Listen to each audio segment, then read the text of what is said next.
unlimited তো নেওয়া তো নিয়ে মাঙানি প্যাকেজটা আর প্যাকেজটা মাঙানি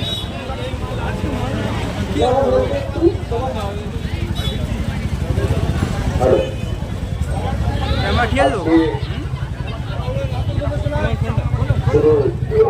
প্রায় সাড়ে কিন্তু আমার বাস হচ্ছে মোট প্রসেসিং হয়ে গেছে আর এখানে কিন্তু আন্দোলন রয়েছে ভারত সরকার যে সরকার আছে তারা আমাদের নির্বাচন দিয়ে রিতম আর রাকেশ